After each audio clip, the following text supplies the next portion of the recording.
looks moving forward, and we have a great presentation for you guys today. So, yeah, enjoy. Nice. I think we should be good to get started right now. So I don't know, Gareth or Chris, if you guys have the permissions to stream here. Probably. Chris, you do. Yeah, let me throw you guys over here. Put my big thing on screen. Share.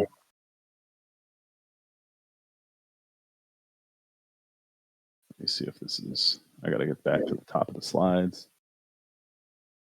Yep. All right. Okay.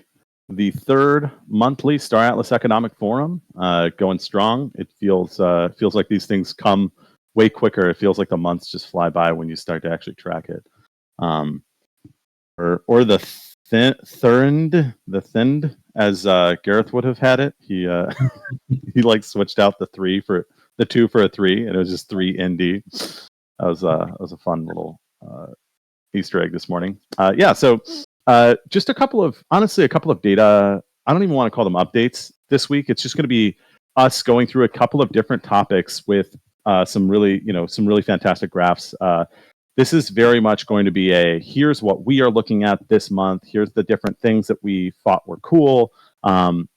Last month was very much, here are the big changes that happened to the game economy. Here's what we saw, blah, blah, blah. It was almost a post-mortem. This week is going to very much be, here are some of the big topics that we were investigating this month, and here are some of our favorite charts that came out of that. A lot of this is just direct data reporting, so most of it's not going to be, it's not going to be like a fancy machine learning prediction or anything like that. It's just going to be, here are some metrics, and we're plotting them over time. Although I do have one prediction, and it's going to be with respect to the Starbase clock for Sage. So without further ado, let's hop in. So I wanted to just go over the daily active users in Sage. And this is kind of what I was talking about at the beginning. You can see we did peak around April, May. That's when the token was just absolutely, going bonkers. And since that reduction in the token price, the token excitement, we have seen our users fall off. Now, some of this is going to be just a loss in interest. People going, oh, this token's boring. Like the price is going down. We're going to leave the game. And then some of it is legitimate, players falling out of profitability. Some players are either going to be not efficient and they're going to fall out of profitability, or maybe they have, the wrong kind of fleet composition and they fall out of profitability. And for those people, they're going to jump out. So, this is just the Sage environment. And while, 1,100 users doesn't seem like that big of a number, especially when you compare us to like a traditional game, we're going to see later a graph from Gareth. He did an awesome report this month on the entire Solana gaming ecosystem. And you're going to see we're actually outperforming all of our competitors. So you can see I put a moving average trend line on there. And you can see that it's flattened out. And that's a 7-day average. If you were to do like a 3 to 5 day average, you'd see that the trend is actually starting to reverse. Now, this cuts off on, I think, the 30th. So yesterday's numbers are probably not going to look great. We saw all of our other metrics have kind of dipped. We saw like SDUs took a big dip. Starbase upgrading materials took a big dip. So most of the participation was low yesterday, and that's mostly due to the instability issues in the environment. So a little bummed. Really hope to see, even though the 31st is going to be a dip, I'm hoping to see that we kind of reverse that trend and start to climb ourselves back up. So yeah, this is daily active users. This is one of our primary, our key performance indicators, something we keep track of every single day. So yeah, looking positive. We've definitely bottomed out. We're hoping to kind of see this trend reverse. And again, we're going to compare this to other projects later on. A bonus slide. I was talking about KPIs in this last chart. So I did want to bring up some of the cool kind of KPIs we've been keeping track of. Kind of in the background, these are things that we care about, things that we want to know when we're looking at the product as a whole. So, what are people doing? Are they sticking around? Are they coming back? What are people, doing after the first couple of days? So I have a couple of these top 3 are not necessarily KPIs. They're not traditional KPIs, but they're pretty important. They're pretty valuable. So This first variable, date difference, this is just the number of days between a user's first time they show up in our ecosystem and the last time they showed up in our ecosystem. So if you showed up on January 1st and then your last show up was July 1st, you're going to have 6 times 30 roughly days in date difference. So you can see the main date difference is 82 days. So most people have been in our environment this year for 82 days. Now, usually what you want to do is you want to make these, you want to compare these differences or these variables, all of these KPIs within a cohort. And that basically means like naturally what's going to happen to this metric as we go through the year is it's going to naturally inflate, right? Every single day, this is going to just naturally tick up over time. So what's a really valuable thing to do is to look at your within a cohort. So let's say we have our January cohort, our February cohort. These are people who entered our environment on January, February, March, April, and so forth. Now you might be, thinking, well, Chris, people are constantly cycling through profiles, cycling through wallets. Some people don't use the same wallet or the same profile to interact for forever. Some people do, a lot of people do, but there's going to be a natural kind of attrition in our environment that's purely due to this cycling of wallets and profiles. I'm sure every single person in this room probably has, at least 3, if not 30 different wallets and stuff like this. So there's going to be a natural kind of dumbing down of these statistics, but overall, I'm pretty happy. So if we look at the total days, this is the actual number of days that somebody shows up. So if you interact with a program, you get counted on that day. And this is pretty high. So it's 30 days compared to the total 82. So if you think of a show up rate as like the percentage of days you showed up out of the total number of days you could have showed up, that's about 40%, just shy of 40%. Yeah, somebody said they have over 75 wallets, which I just cannot imagine having to manage 75 wallets. But so this is a pretty strong show up rate, especially when you consider that kind of natural attrition, that I was talking about a second ago. So pretty strong show up metrics. Another metric that I was looking at this month is it's like day T retention or day in retention. And this is basically if you showed up on day, in let's say January 1st, did you show up on day N+1? Did you show up on January 2nd? And those metrics, while low to start, so like our day one retention is 23%. It stays at that over time. And I don't have that statistic here, but so our day 7 is also 23%, and our day 30 is like 19%. So it doesn't drop off much. So we have a lot of people who come in and show up once, and then they don't show up again, which again, not surprising. So of the people who do return, we have a pretty good show up rate. 40% of days, people who return are showing up. One thing I didn't show in here is, so this is across like all of our programs. So this is Score, Sage, and Marketplace, and Claim Stakes. One thing I didn't show here is that the actual counts. So we have had 27,500 roughly unique either profiles or wallets that have interacted with our ecosystem. So when you can look back at that Sage DAO metric here and you see like, 1,100 people, obviously 27.5 is a bit of an overestimate because of people duplicating wallets and profiles, but think about how much growth we have just within our ecosystem. Just within the Starless ecosystem, 27,500 wallets that are kind of locked and loaded, ready to interact with us, ready to do something. And the final metric I have here is this portfolio value. This is only for ship holders. Okay, I'm really, really interested in players, right? We want to look at the people who are committed to our ecosystem. Obviously, Polis holders, PvP holders, these people are committed to our ecosystem. They don't necessarily hold ships, but this is really focused on Sage. So the average portfolio value is $980, and the median portfolio value is $30.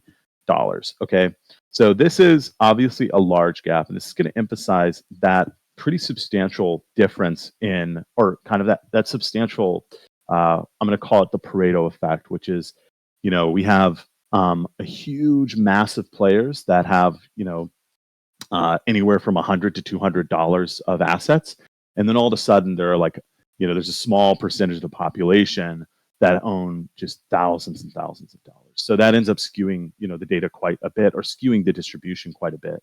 So rather than like a normal distribution, you end up with a Pareto distribution. So this is something that we think about. Like, okay, what does our median player look like? Our median ship portfolio value is 30.25 USDC. Is there a question? No. Oh, sorry. Nothing Thought I heard else. somebody.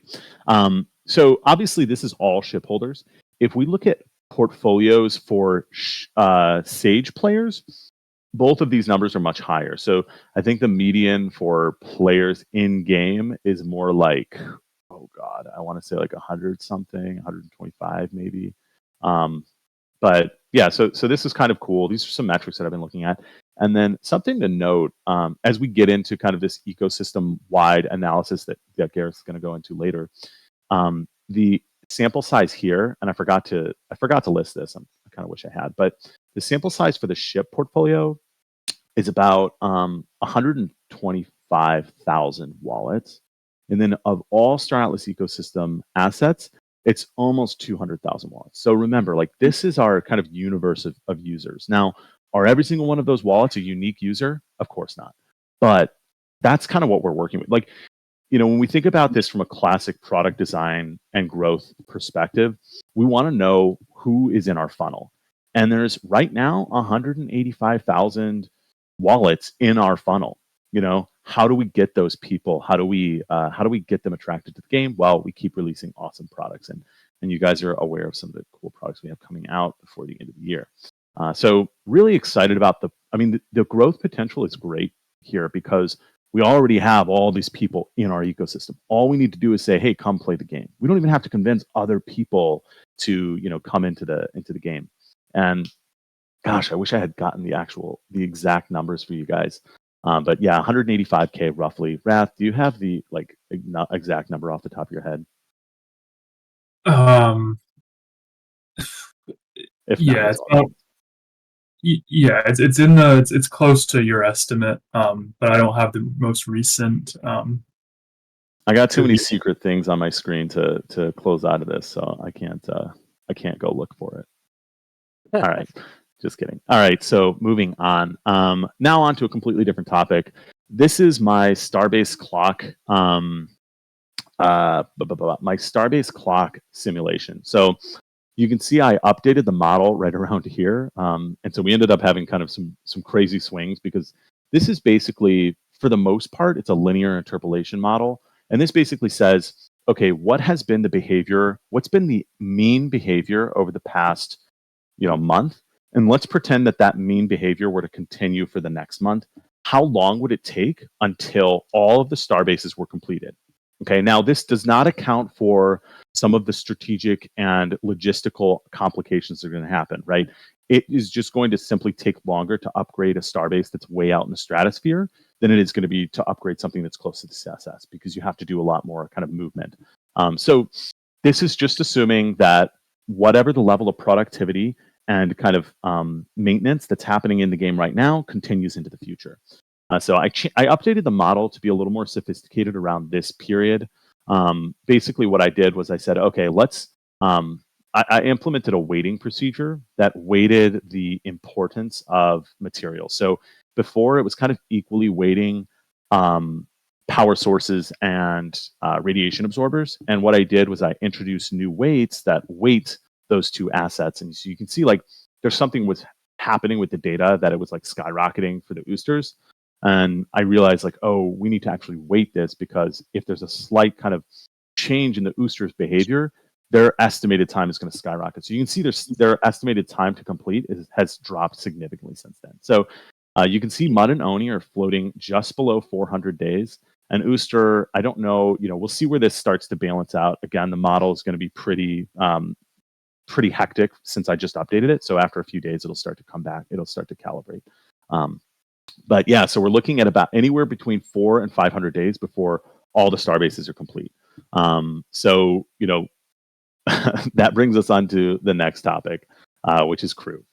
So this is the current crew counts in game. This is basically taking the player profile account data on chain and looking at the number of total crew in that wallet and busy crew. So this is going to be all crew that are idle and all crew that are busy. So if you add these two lines up, that's going to give you roughly 360-ish, 350,000 crew in the game. Okay, so this is the crew in game. You can see we had a big drop off yesterday. Boo boo, like, okay, let's hope that this climbs up and we see that activity start to climb back up. What does this mean for the crew drop? Sorry, go ahead. Hello. I think it was Gareth, but I think it was Gareth's Chris. he's probably yelling at his roommate or something. Just kidding. Sorry, yeah, I don't know what's going on there. I keep thinking Gareth's like, oh wait, but okay, cool. So how's this going to impact? How is crew going to impact our economy? So there are currently, we estimate roughly 2.5 million crew outstanding from ships that have been sold already. Okay, so we are introducing an additional 7.5 million crew with the new crew sale. Okay, so roughly 2.7 million crew will be airdropped to wallets who own ships right now, and then we're introducing an additional potential 7.5 million. Now, you look at this, there's roughly 350,000 crew in the game currently active as a function of, that 2.5 million, or as a proportion of that 2.5 million, that total potential. You're looking at just some quick math and like 14-ish%. So, let's say 15% of the total potential crew are actually in the game, which honestly, when you consider just the craziness of everything, that's actually not that bad, especially considering we have other programs that people are a part of. Let's see, what do we have here? Somebody tagged me. That would mean the total would exceed 10 million. Let me see what I can confirm these numbers later, but I believe. Let me see if I can. I can't do it right now. I'll confirm that. I might have the number. It's possible I have the numbers reversed in my head. I thought it was 2.5 and roughly 7.5. But I can double check that, Fun Cracker. I'll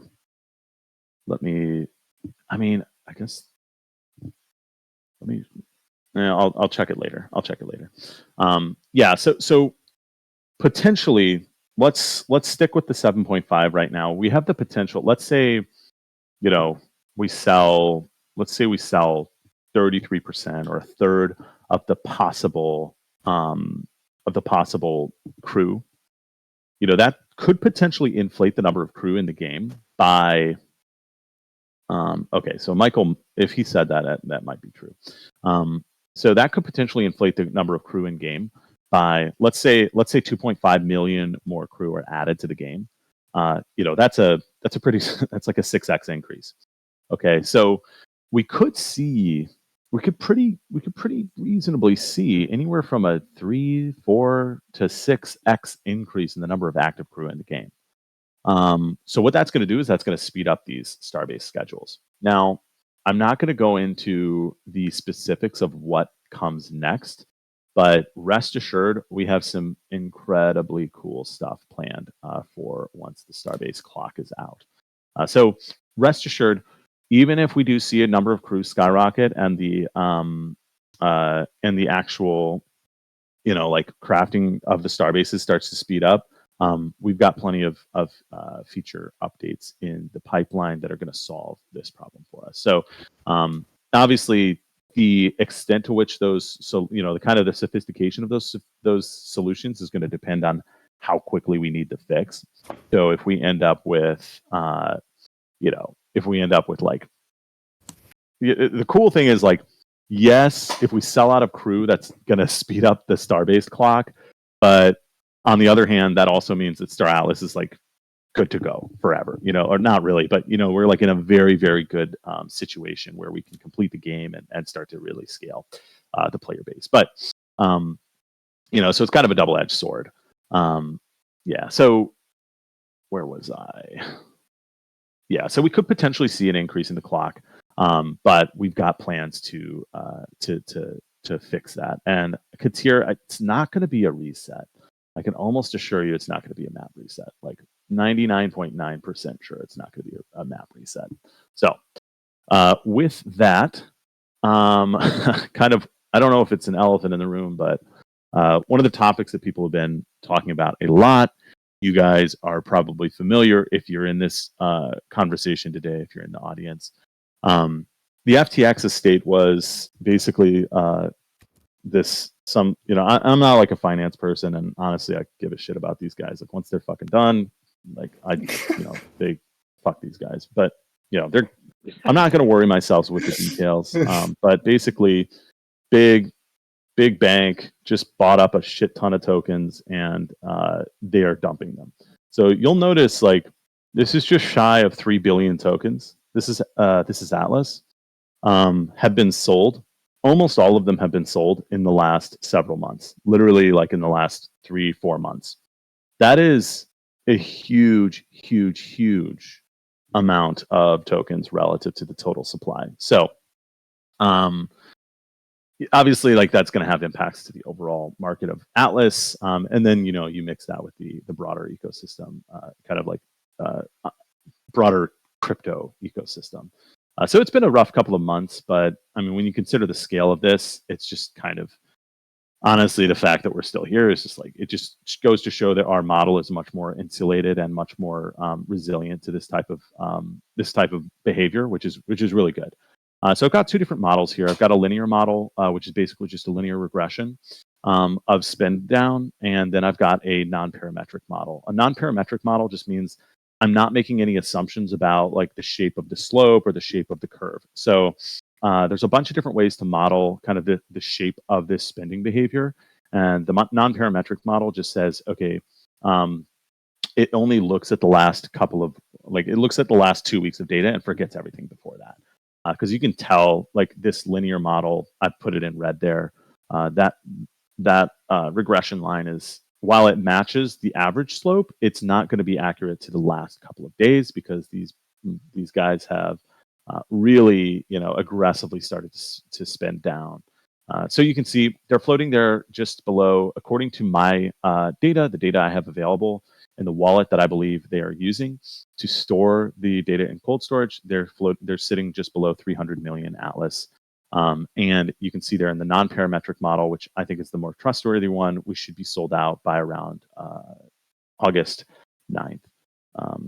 Probably more like August 10th or 11th, because remember, this is actually just their cold holdings. So they have to sell that stuff. So just because it exits the wallet doesn't mean that it's been sold. So I estimate roughly, probably in the next 10 days, they'll be out. So yeah, lots of fun. And then I've also just got their Polis. You can see Polis was relatively slow and controlled for a while. And then all of a sudden, I mean, it's like they just started. It's insane. Chris, I have a question. I don't know if this is something that we were discussing. Like, is the amount that these guys are selling, what percentage of the total circulating supply is it? Like, since all they sold so far? So I mean, the total. Let me get on CoinGecko real quick to see what our estimated liquidity is right now. So obviously we know that there's like 36 billion Atlas tokens in existence. So if we go back up here, like this is almost 10% of the entire supply that will ever exist. There's almost 10% of the entire supply that will ever exist to Atlas. Now, if we consider the current outstanding tokens, Gareth, do you happen to know that off the top of your head? I want to say we're at like 60% or 55% of the total supply is out there. I can potentially have that quite soon here. Okay. Atlas, according to CoinGecko, we have 16 billion circulating. Oh, there it is. Yeah, there it is. Okay, yeah. So roughly, around 15%, 50%, a little bit. So if you think about like the outstanding circulating supply, this is practically 20%. Well, actually, no. It's like it's more than that. Let's see. Let's just get 2.8 billion divided by 16.5 billion. I mean, okay, no. It's 17%. 17% of the total outstanding supply. Now, that's assuming all the numbers on CoinGecko are right and the numbers that I have available are correct. I'm pulling all on-chain data, so it's totally possible they have, stuff packed away in decentralized exchanges, stuff like this. Siggy's done a much more sophisticated analysis of this, so follow his Twitter account if you're not already doing that for a more comprehensive analysis. But yeah, so I mean, like when you consider the scale of that, that's insane. That's like, you think about like the fact that they're trading so many tokens at a time, and our volume. I guess the volume has kind of picked up in the last couple of, but we had been averaging like 50%, 500,000, I think, 24 hour volume for a while. Maybe it's more like 1.5. Man, Looks like that's it's insane. 1.5. It was like, I want to say it was 500,000 a couple of weeks ago, but yeah, I mean, you consider they're making up like the vast majority of the trading. It's crazy. It's insane how much they're trading, and at this stage, I think they're just basically like, we're going to get rid of these tokens no matter what, and they're liquidating everything as aggressively as possible. Yeah. So in the past This is 3 that cool months, the market had to absorb over 15% of the total of the circulating supply just being sold on the market, or Man, even that's more. insane. That's insane. Like, this showed So. the resilience of this project, man. That's insane. Yeah. Yeah. Anyway, just it's the reason I wanted to bring this up is because the point of these is to show you guys that we're human and that we're paying attention to stuff that you are thinking about. I want you guys to know that we're it's definitely at the top of our mind, and we're aware of it, and yeah, we're all in this together. So with that, let's move on to the Solana gaming ecosystem. Gareth? Yeah, so I think this kind of goes hand in hand with, the perception of token dumps and general market sentiment. And that is, what is everyone else doing? Is Star Alice the only ones affected, or are other games, doing better? This chart here in front of you takes a look at DAU. It's a very popular topic, especially internally right now. And one of the questions that was going around is, okay, how is Star Atlas doing, as I just mentioned, relative to everyone else? So this subset of projects, you've probably heard of a few of them before. If you want to look into any of these projects specifically, actually, I'll go ahead and shout out Steven Sable, Data Bros, Flipside Dashboards. He tracks a lot of these projects, and I think a few more in some more detail. So if you guys are interested, go ahead and check out his Twitter and follow his links. But this specifically focuses on DAU. You can see Star Atlas in purple. Now, this is aggregated across all of our programs, not just Star-based. So you can see that despite the trend down in Star-based, most people are actually sticking around. The rate of decrease since April is less in the aggregate than it is in Star-based, and you can see we've actually started trending sideways here.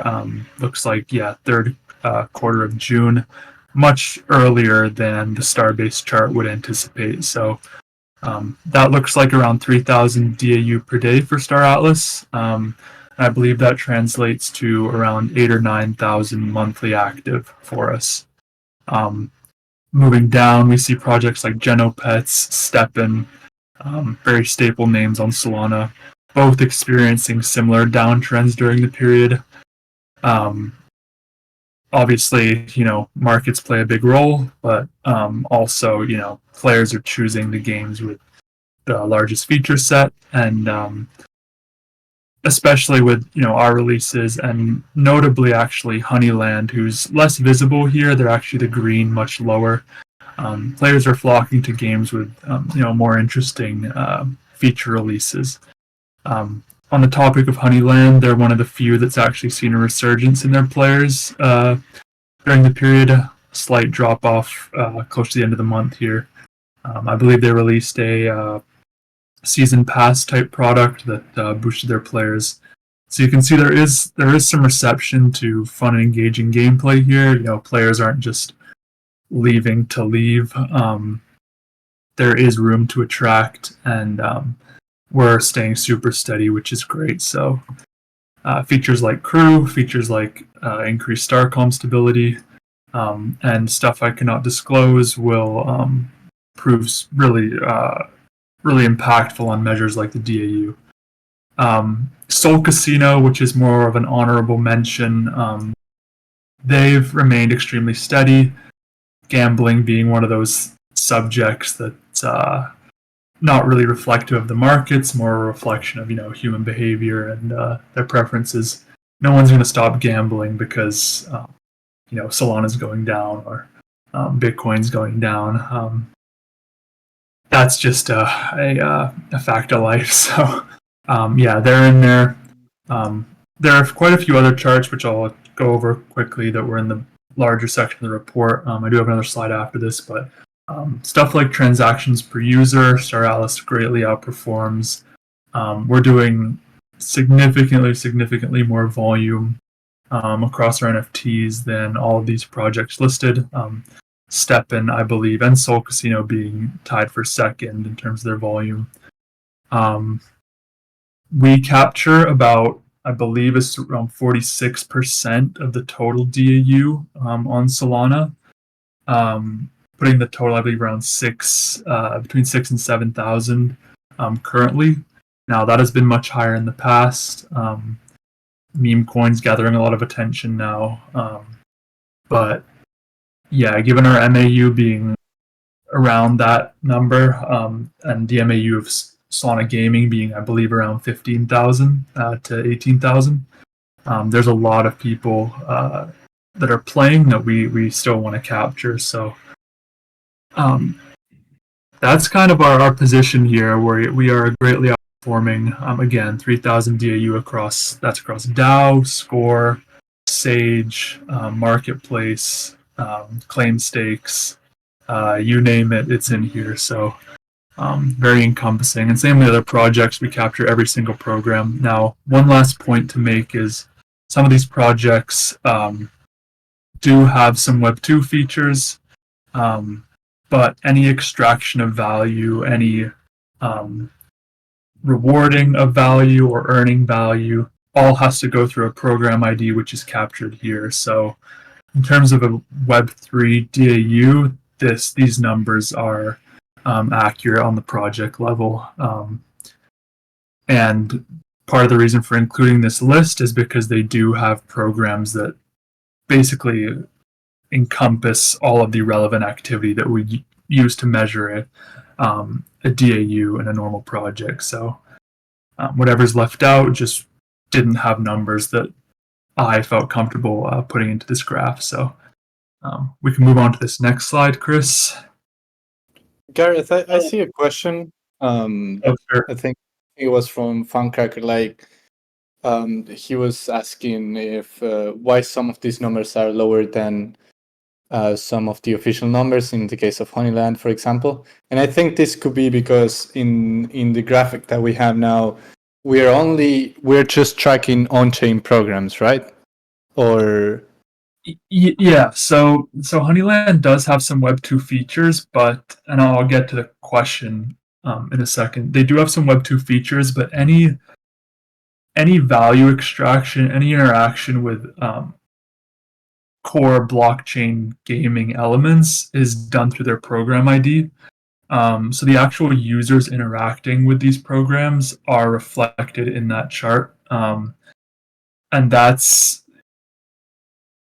the inability to capture Web 2 data is kind of, a tough subject. But at the end of the day, if we're talking about DAU and people engaging with blockchain related actions and value extraction, similar to Star Atlas and Soul Casino and even Genopetch, which has a more robust blockchain feature set, we want to stick to categorizing the DAU as those blockchain interactions. And for anybody playing Honeyland that wants to extract anything, again, has to go through those programs. So not sure what they're doing that wouldn't eventually lead to the program. From what I could tell, there's nothing that doesn't lead to a program interaction. So yeah, with respect to them being lower than their official numbers, I'll actually start by talking about this chart in front of you. This is the reported pixels DAU. Now, these are quote unquote official numbers because they're using basically every single contract interaction. And Chris can maybe jump in a bit here, but they're categorizing DAU. They're defining DAU as essentially every account that interacts with anything on the project or within the ecosystem on that day. And unfortunately, Ronin Explorer doesn't allow us to get in there and fact check ourselves. But what we were able to do was look at these contracts on the front end level and identify multiple reasons as to why this number is greatly inflated. Now, I haven't specifically seen Honeyland's official DAU number that they've released, but if it's anything like pixels, it'll be a gross overestimation. We've seen projects like Steppen report 1 million DAU. That is just impossible, if I'm being honest, based on what we see in the data. So the only explanation for that is they're measuring token interactions, smart contract interactions as part of their DAU, which isn't reflective of someone actually participating in the game. So I'll take a look. It might be the case where something's missing here, but to the extent to which I've looked into it, these numbers are pretty accurate.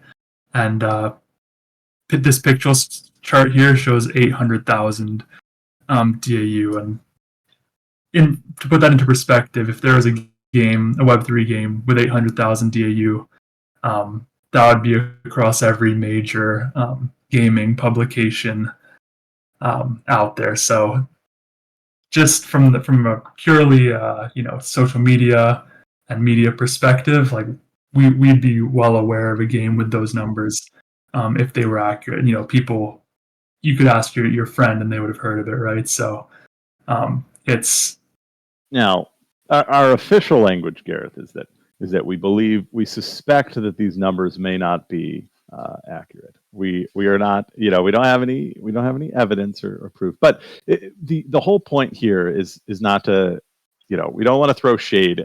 What Ronin is doing is incredibly good for the ecosystem, and Pixels is frankly a really cool project, and I like what they're doing. I think their game economy is actually pretty solid.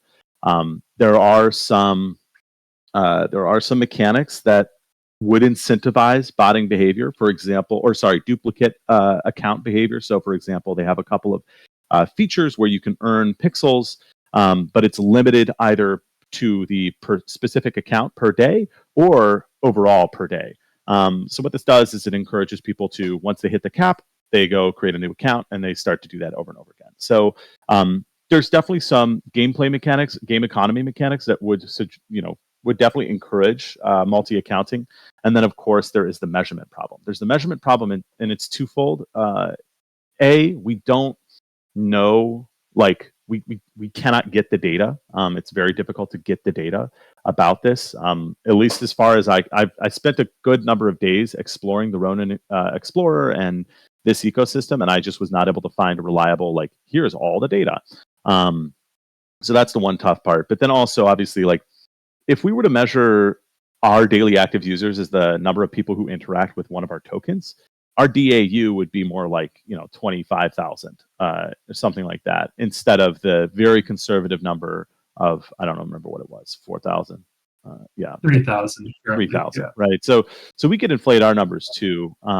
I'm not saying that this number is, we're not trying to say that this number is completely impossible or that they're, lying. We're just saying there are definitely some things that a little bit of, it emphasizes the importance of on-chain behavior and on-chain logic. The only on-chain programs that I could find for pixels are like logons and stuff like this. And it's really easy to spoof up a wallet, ping that program, spoof up another wallet, ping that program. We're not suggesting they're doing this, but I actually think this is a very bullish case for the ecosystem. Even if this is 10%, even if Pixels has 10% of the proposed number, that's still an insane number. 80,000 daily active users. No program in the entire Solana ecosystem, well, not the ones that we've measured here, have more than 3,000, right? So that's a really, really positive look. Now, the Pixels game is a very different economy than the Star Atlas economy. I like to think of the Star Atlas economy and its players as like the the cream of the crop of the crypto gaming industry. So, very different games, different economies, different players. But this is overall is just very bullish, in my opinion, for the outlook of the industry. One final comment on the idea that like, if there was a game that hit 1 million daily active users, everyone would know about it. That's usually true. Like, for example, Stardew Valley, they average about 1 million daily active users on Steam. So you think about, all your normie friends, your non-Web3 friends, they probably have heard of Stardew Valley, and that has about 1 million daily active users. So you start to wonder, well, why has nobody ever heard of Pixels, outside of the Web3 industry? Now, this could be for a number of reasons, and the primary one could be geography, right?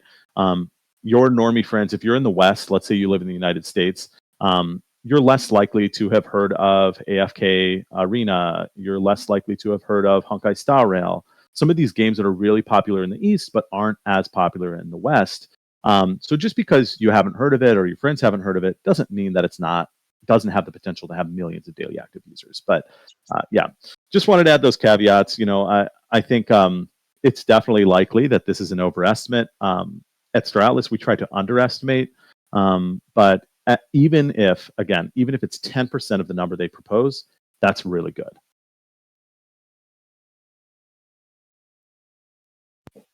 Yeah, and Ethereum is a more established chain. There are a lot of rich players on there. There's Solana's doing its best to overtake in a lot of metrics, but there are a lot more wallets on there, legacy wallets at least. So 80,000 DAU is not totally out of the question, but yeah, I agree. It has to be even a low percentage, even 5%, even dare I say 1%. That's still incredibly large, right? So we're looking at these projects. We're seeing how they're attracting users. Solana in itself right now is doing well. DAU is a big subject. I know a lot of people are interested in it. I don't know if there's anywhere public that has this chart. I see some comments about looking into the chart, but again, Steven Sable, Data Bros on Twitter, he'll have some comprehensive stats about some of these projects that I've listed. And yeah, a lot of stuff that I haven't covered in here, you'll probably have as well. So go take a look at those. They're on flipside.com or IO. Not sure what the domain is, but go check those out.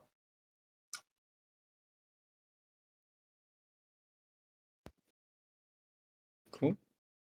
Yeah, I think we are at the end, and we've got time for some questions. Perfect timing for Q&A, so, actually.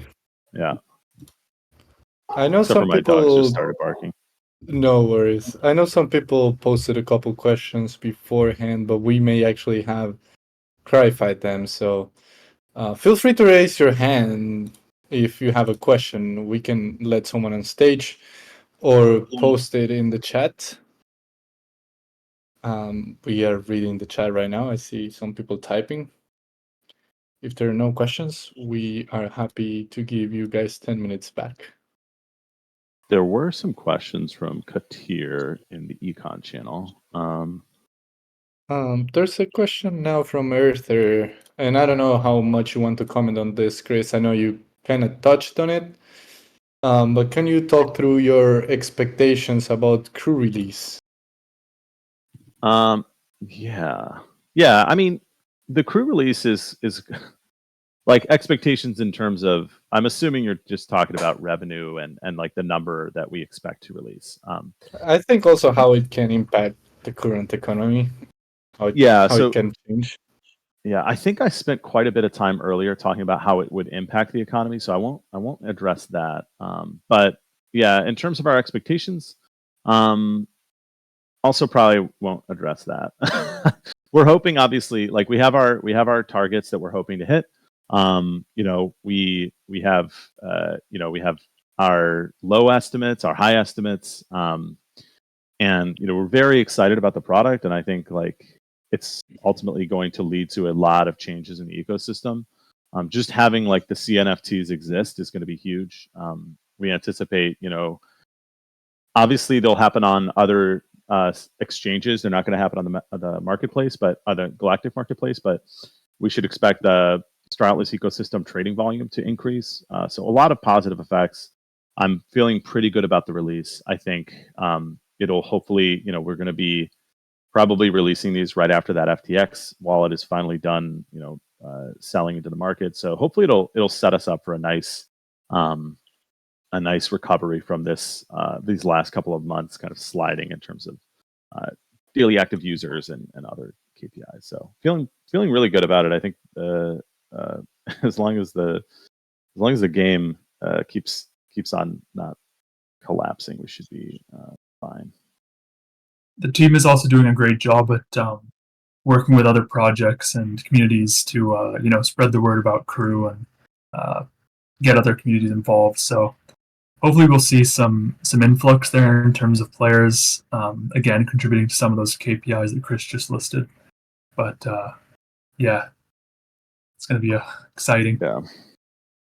Yeah, it's going to be super exciting. I'm very, very excited to see how it plays out. Moving on to question number 2 from Katir. I'm just going to answer a single question from you, just because of time. So number 2, assuming score ends when rentals come around, which is the plan, do you plan on rolling this bounty into UE5 events? And short answer, yes. Long answer, as you guys can tell with the release of Sage and kind of as we're shutting down score, we've got kind of this strategic look at Atlas emissions. While maintaining and aligning with our original Atlas emissions projection, we're trying to promote sustainability and growth in both the economies of Sage and eventually UE5. Obviously, there's no emissions in UE5, but one of the primary driving factors for interest in Sage is, as you all know, Atlas emissions and the economy. So being able to introduce that into the UE5 product is going to massively, massively increase the attractiveness of that product. And I think like our daily active users would potentially double once we release that earning mechanism. But yeah, the idea is to kind of balance emissions between the two products. The UE5 product is going to cater more towards dexterity and kind of skill-based reward mechanisms versus the Sage product, which is more focused on, Sage is going to be more focused on that strategic, long-term planning, economic-heavy type of player, which is not everybody. And so the idea is we're going to have an environment where anybody with any type of tastes or preferences can come in and participate. And hopefully also round out the utility of different ships. Right now, there are certain ship classes that aren't as good as other ships, or ship types that aren't as good as other ships. And so we want to make sure that we're catering to all the different types of ships that are in our ecosystem. All right.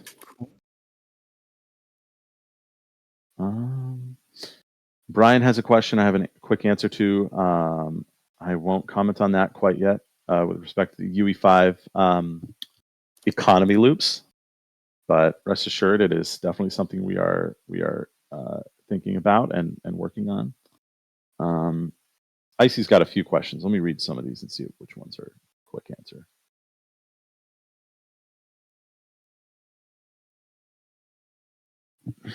A monitor, a real-time monitor.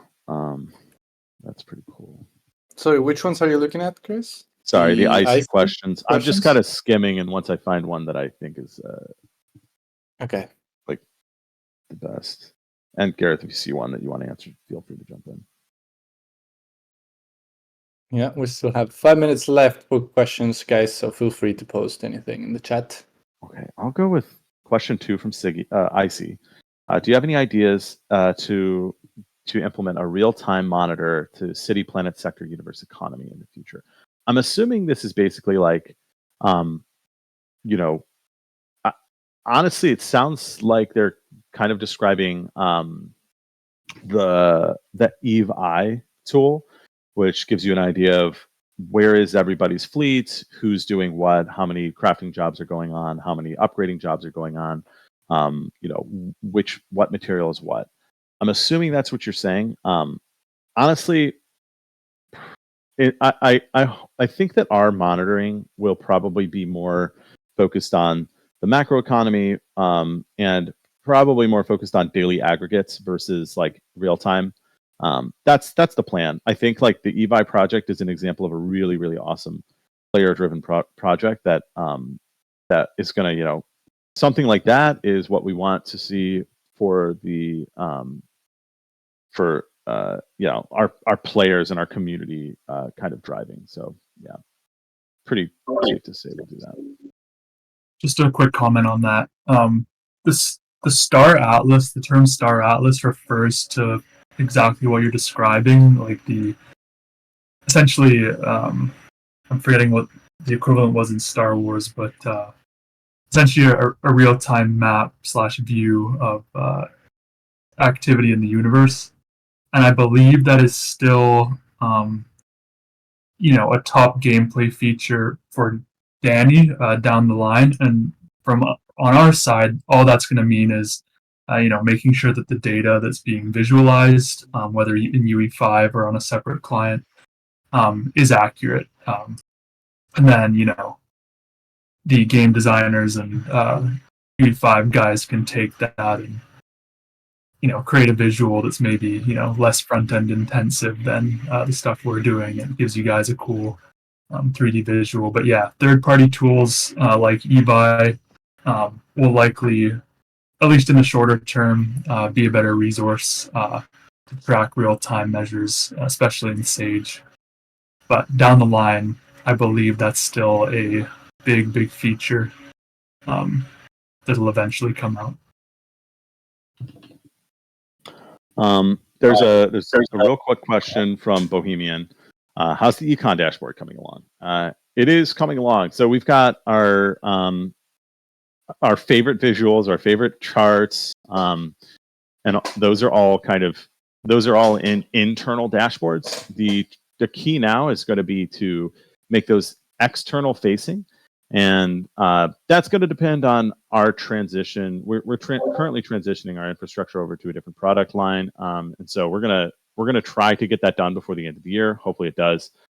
So, like, in order to create a public-facing dashboard, we need to have kind of signed some contracts, and so it's going to be it's basically like a bureaucratic thing, whether or not that gets out. I really want it to come out before the end of the year, but we'll see.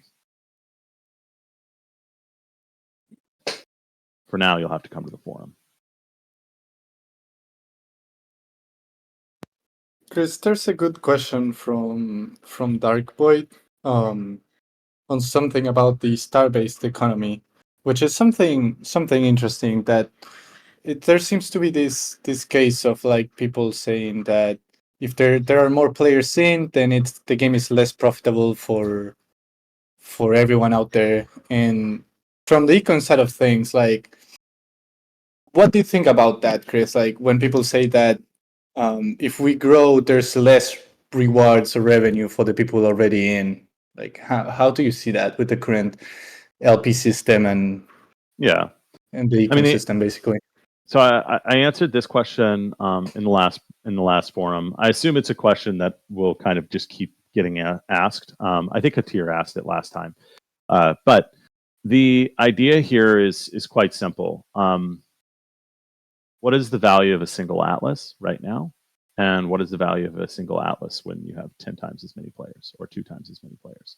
right? So the value of the ecosystem is as valuable as the player base that's playing it and the marginal value of each player. So if we increase the value of the ecosystem through a ton of players, that's likely going to increase the value of each and every single asset in the economy. Okay, so the idea is like, without talking about price or anything like that, yeah, 10 Atlas is 10 Atlas, but 10 Atlas was worth 10x as much 5 months ago, 4 months ago, right? So it's not really a question of how much Atlas, and it's a question of price level. So when I say we will step in and strategically manage the Atlas emissions when we see growth, that is very, very deliberate, because if the token 10x's when our player base 10x's, well, then there's kind of growth for everybody, if that makes sense. If it doesn't, or if it goes over, like, we can step in and kind of fill the gap if we need to. But that is all, kind of very forward looking. I'm excited for that growth. But yeah, just because the tokens are being distributed across more players does not mean necessarily that the kind of value per player is going down. There's a big difference between like economic value in the broader economy and a single Atlas. Cool. I think that answers the question. I see a question from BV. Chris, maybe this is the last one that we take. Okay. I don't know if you can reply to this, but BB saying, you mentioned pixels before. Most of the crypto games have limits on how much a user can extract. So starting base without the console rank and allowing extraction without any limits in combination with using bots, is that something that might change in the future? So we have a pretty we try to like take a very capitalistic approach to our economy, and one of the perks of introducing the limited Atlas per day was a much more consistent Atlas target. One of the downsides is that it can feel kind of restrictive for players, like, oh, this is the absolute maximum that could possibly be extracted. Now, where our system is better, in my opinion, than other systems that account limit or make a first come first serve model is we basically are effort based. So like, there is a fixed reward for the day, and it is distributed across players, but it's distributed across players based on effort. So in Pixels, for example, there are these like there's these like quests, and you can turn in a quest, and it's like a first come first serve. So if you finish the quest before anybody else, you turn in like 1,000 scarats, you will get you'll get the reward before anybody else. So that's no good, because then everybody's racing and kind of like just creating tons of accounts. And then likewise, if we were to cap the Atlas emissions or the LP emissions of a single wallet or a single profile, all that you're going to do is going to create another profile. Why would you limit yourself to one profile when you could have two profiles? So we've always had a very open concept in terms of limits. Like, we don't want to limit players the amount that they can extract from the game. That said, having more control over the total Atlas emissions on a daily basis is kind of valuable. So it's really, the LP system is, in my opinion, it's elegant because it allows you to put more effort in order to get more Atlas, but it fixes the complete macro Atlas that could be emitted. So on an individual level, you're motivated to try harder with a single account, but on a macro level, there's no risk associated with kind of runaway inflation, for example. So hopefully, I mean, I know there's like more in that question with respect to like bots, blah blah blah, but we've always had a very open policy. Like, we don't want to limit a single account, because all that's going to do is encourage people to go create another account.